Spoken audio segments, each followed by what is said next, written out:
What is up? We're going to be talking about the Clarity Act, some news that just dropped. We have Chuck Grassley. He's actually getting involved. I don't know if that's good or not, but it's happening right now. Let's go ahead and get into it.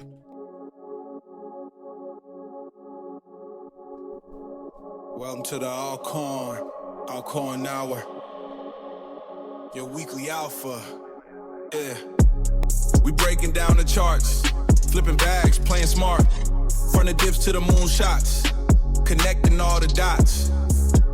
Let's get it. Altcoin Hour. All right, Mr.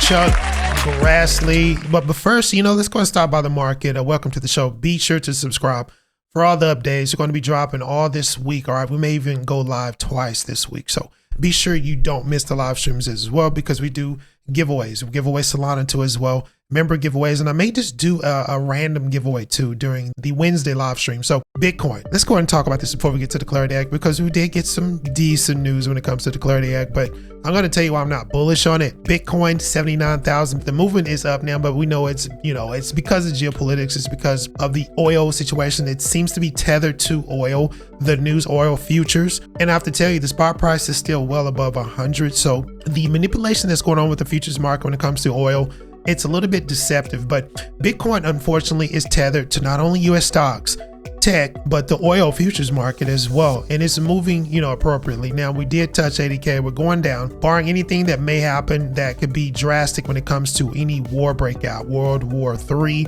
anything that may break out in the Hormuz, the Straits of Hormuz, which has already happened. We did get a vessel that was struck, but that's besides the point. It's affecting Bitcoin, and if US stocks crater due to something that may go completely bonkers in the Middle East, war, right, that's going to tank the stocks. It's going to tank tech. The bond market is going to go absolutely crazy, and that is going to send Bitcoin cratering, okay? Because unfortunately, it's tethered to US stocks, and the same people who are pumping and dumping Bitcoin in US stocks, they're doing the same thing to Bitcoin. You can see it correlates. It moves appropriately. So when it comes to altcoins, let's go ahead and look at them before we get to the Clarity Act. Altcoins are just responding to Bitcoin. They're moving as they should, right? But I see a couple of them, just a handful that are trying to decouple because they do have substance there. I'm not going to go in too deep. We'll do this in the live stream when it comes to the decoupling effect of altcoins and what you need to be focused on, i.e. Chainlink, things of that nature. But when it comes to Bitcoin and Ethereum, they're reacting to stocks, they're reacting to tech, they're reacting to our futures,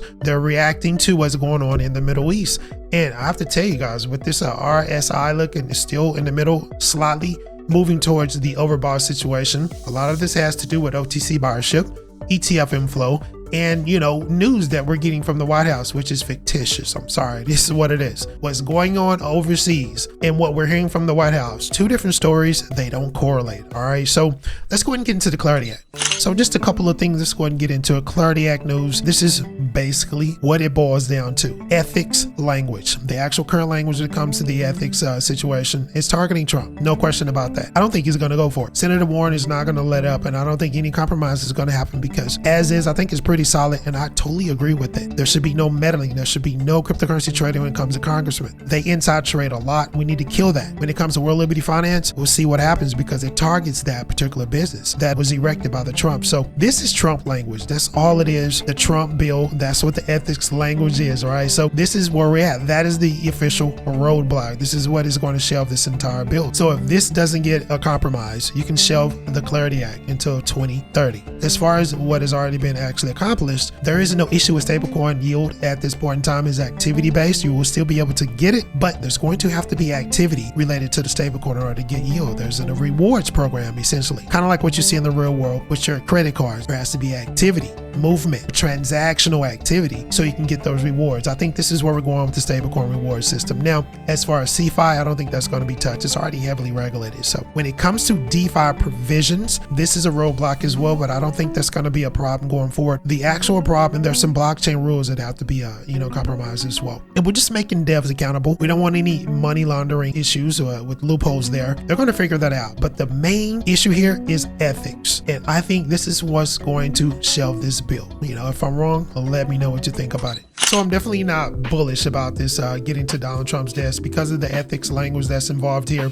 I think we're going to get everything else ironed out. We got the stablecoin situation. That's good to go. Nothing there. But this ethics language is not very not good for Donald Trump. It's not very good for pro-crypto trading when it comes to Congress as well. And I think it's going to bleed over into the stocks as well. They don't need to be meddling. Lots of insider trading is already happening. Don't get me started on the futures market. It's crazy right now. So I want to know what you think. Are we going to get passage? What do you think about the report and about Bitcoin's price trajectory as well? Where are we going? Let me know and I'll catch you on the next video.